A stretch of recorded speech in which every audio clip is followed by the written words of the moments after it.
We are the ones who live here. نحنا يلي عايشين هون. C'est nous qui vivons ici. ما کسانی هستیم که اینجا زندگی میکنیم. مونگ آغا کسانیو چی دلتا جوان کو. Nosotros somos los que vivimos aquí. I'm Farrah Khatib, and we are proud to share with you these stories of life in Lebanon.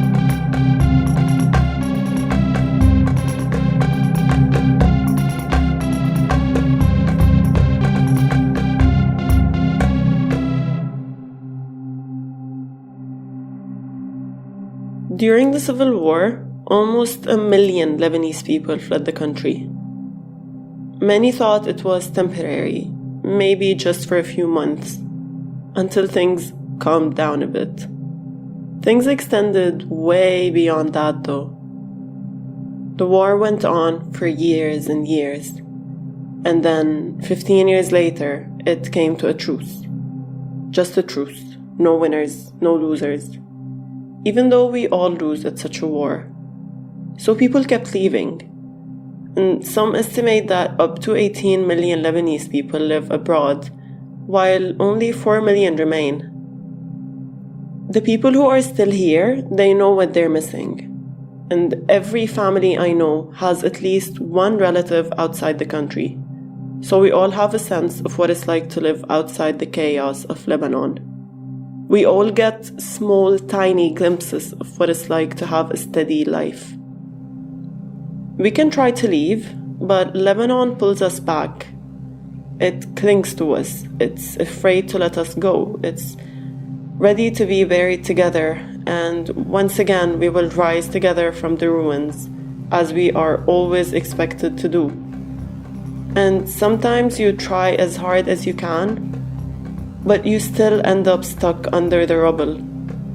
This is the story of Liliane, who tried, as told by her niece Laetithia Harb. My Aunt Liliane is like a second mother to me. I see her a lot these days, in part because the rest of my family lives far away, and I often stay with her because I don't like to stay alone. But I really try to see her whenever I can, because we're very close, and I tell her things I don't tell anyone else. We have these intimate conversations, and sometimes she surprises me. I have experienced the Civil War, the East and the West, and the situation was quite as similar as it is now. I mean, it might have something to do with the fact that the ones who caused the war were the same ones who took over the country and are now ruling it. This state of life was and still is very stressful. I remember the time I was walking in Ashrafi with my little sister. War was still happening, but at the time there was some calm. Suddenly, sounds of shooting erupted, and a random bullet came flying right at me and went towards my chest. In that second, I didn't think about my death.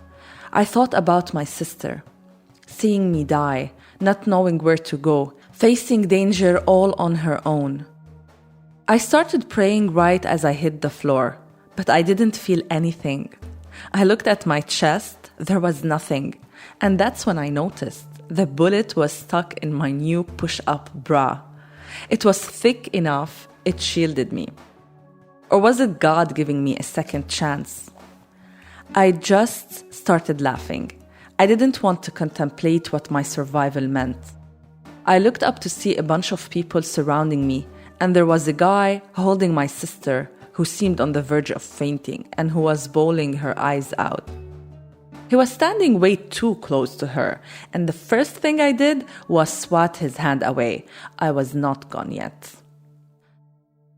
Looking back at that traumatic yet funny situation, I feel like that moment was the trigger that pushed my decision to move abroad.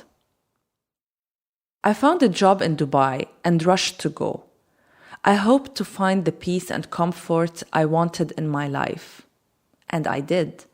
I was so happy with how my life turned out.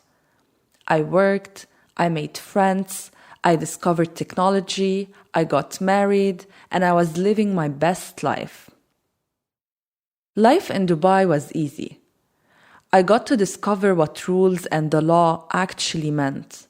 Not because I worked on anything related to it, but because they were needed and are actually implemented.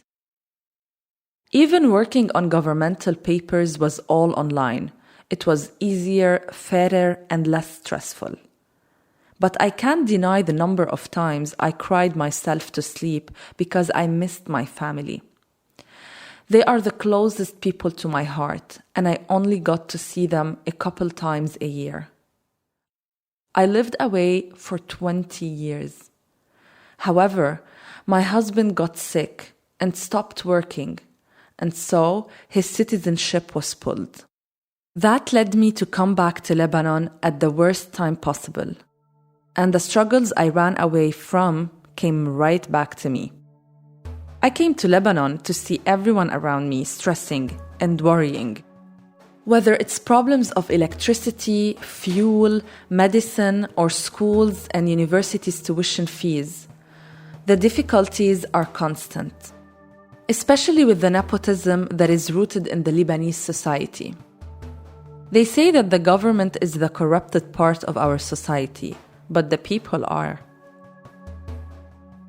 When I go to the hospital looking to work on papers for my mother who is in surgery and having to move around for 4 hours and getting nowhere, only for the person working behind the counter for the government to open their drawer for you, signaling that you have to pay to finish those papers you so badly need, then you know that is the real corruption.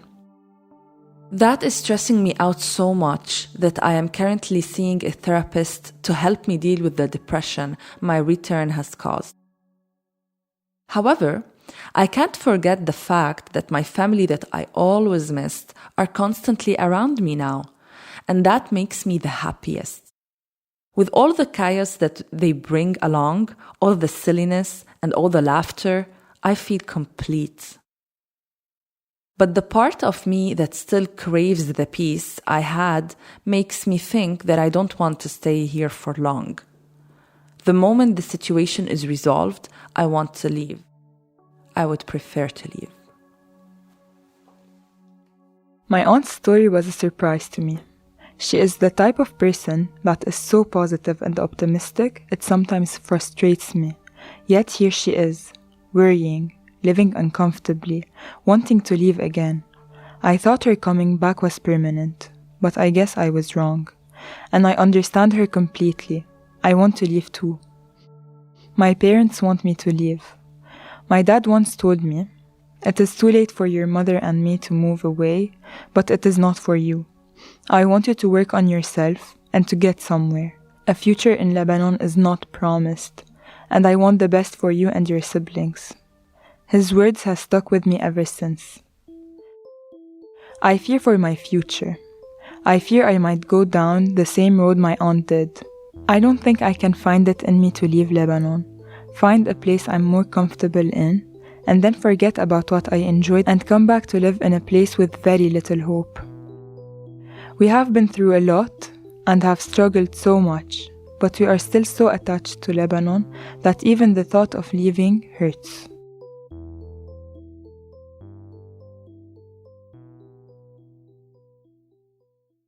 Liliane's parts were read in English by Dina Saleem.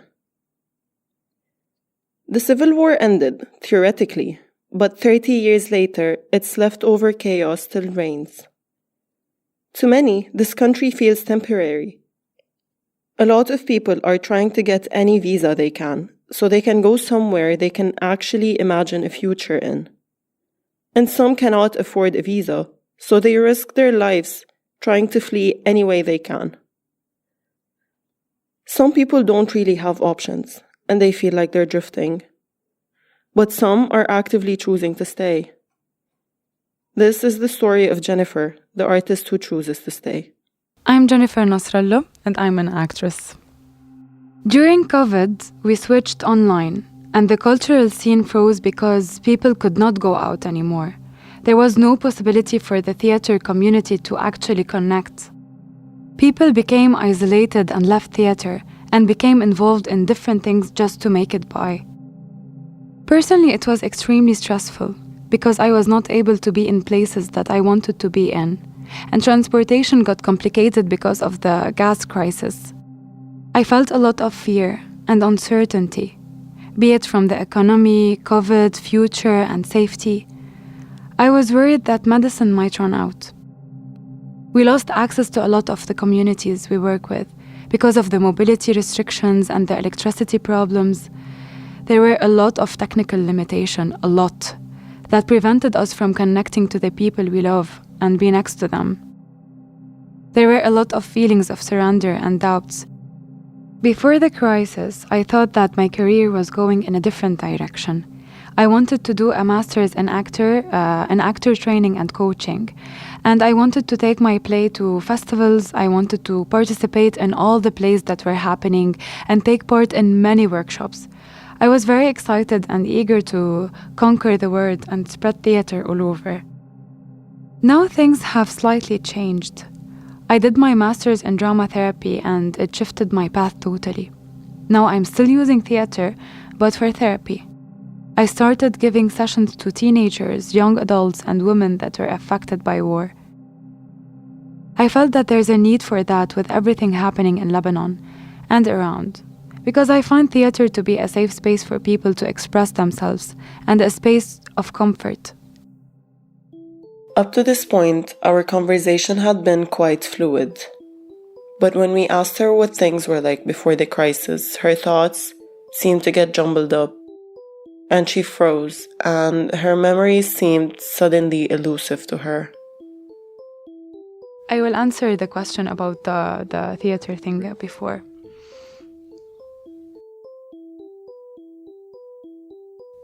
I just can't remember how was theater before the crisis. I'm just remembering that we used to go to plays and there were a lot of plays happening around. People were more excited about making theater. And especially before COVID, like right before COVID, there was like a wave of plays happening all around Lebanon. But my memory is very vague.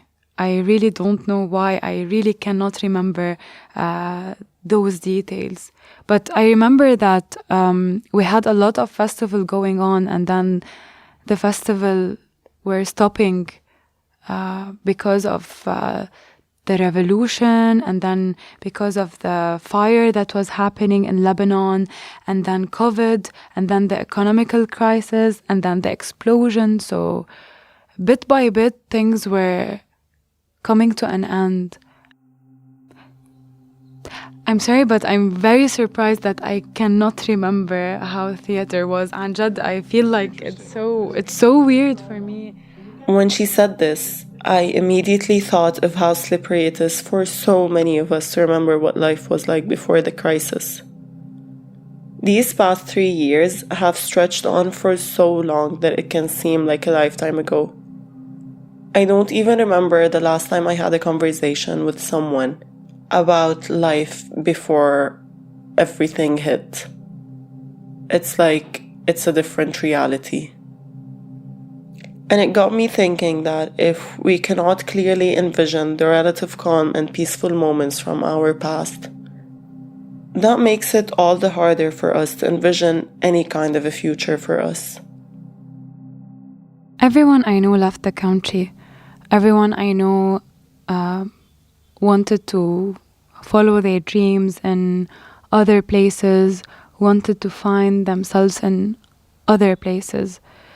But for me, it is very hard to leave because I cannot imagine myself in a different place than here.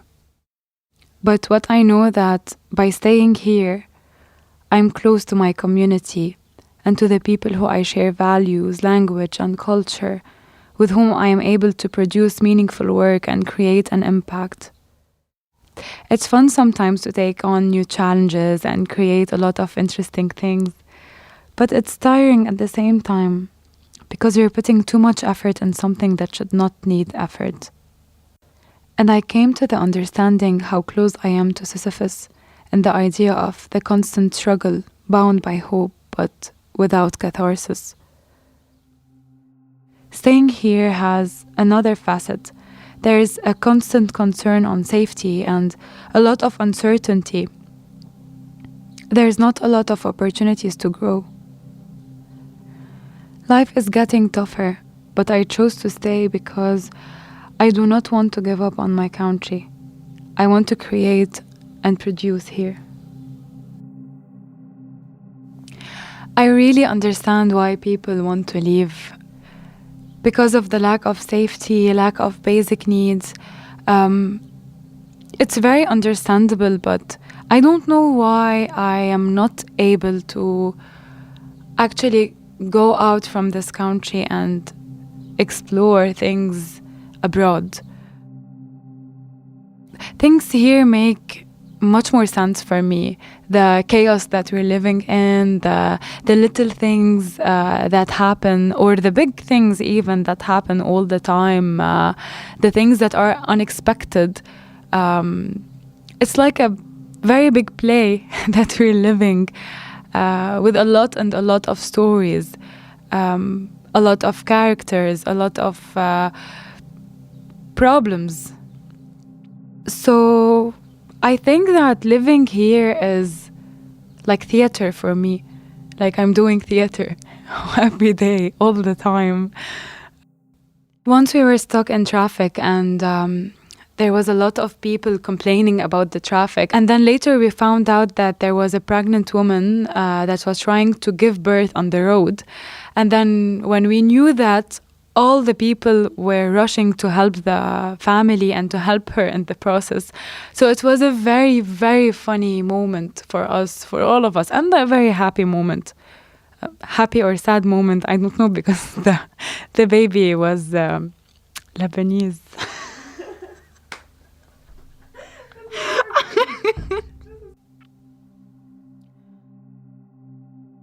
Honestly, I do not know if I want to suggest the choice of staying to others. On one hand, there aren't a lot of opportunities here, and on the other, hope is not found. We're creating hope day by day. The situation here is very tough, and between the metaphorical death of boredom abroad and of anxiety here, the choice is very hard. So I would say make the hard choice and do whatever you want or whatever makes sense to you. So many of us have a deeply dysfunctional relationship with Lebanon. An often punishing mix of love and despair. Lebanon can really break your heart. But there are still some who come here and find God's place on earth. Fatima Rezaie is one of them. She's lived here for 3 years, and she tells us the story in a poem to Lebanon. Before the rise of a new sun, and after the gloom of a sad day, I see some sparkling hopes, showing in forms of kafte, hummus, and fattoush again. Their smells resonate the smell of life. They are the spark of optimism. They are the silent voices shouting out, Beirut رح ترجع again. Enthusiasm and spirit, the courage inside of us. They are still alive, and our soul is still hoping for the best. No matter how tough it would be living in the heart of the crisis, we have each other's support, shoulder by shoulder, hand in hand. From the west till the east, from the north till the south, either we are Christian, Muslim, or Druze, we are all brothers with one identity and soul. If my countrymen don't have a roof over their heads, they are more than welcome to my poor cottage. If they don't have a loaf of bread on their tables, I will share mine regardless of any shortage. Beirut is devastated. Beirut lost his children and men, and his heart is broken. But don't forget that the most beautiful rains fall from the darkest clouds. You will be healed, and one drop of your martyr's blood won't be answerless.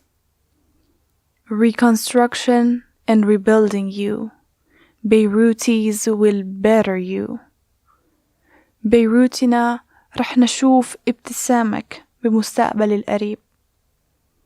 Oh, Beirut, you will be covered with the warm clothes soon, the warm clothes that will give you back your beautiful port, the warm clothes that will give you back your beautiful buildings, the warm clothes that will give you back your valuable currency, the clothes that will make you stronger than you've ever been. Your history full of pain, your territory full of wounds. These people will not forget. Your injury that is profound.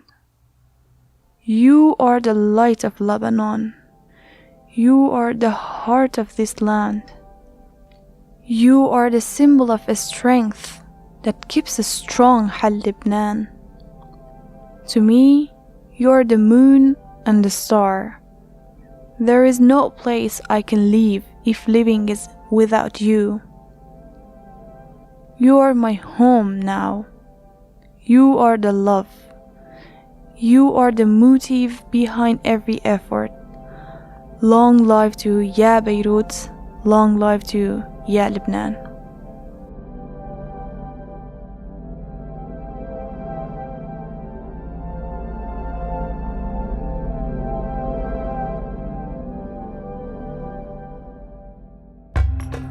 This podcast was produced by Ben Murad and Farrah Khatib.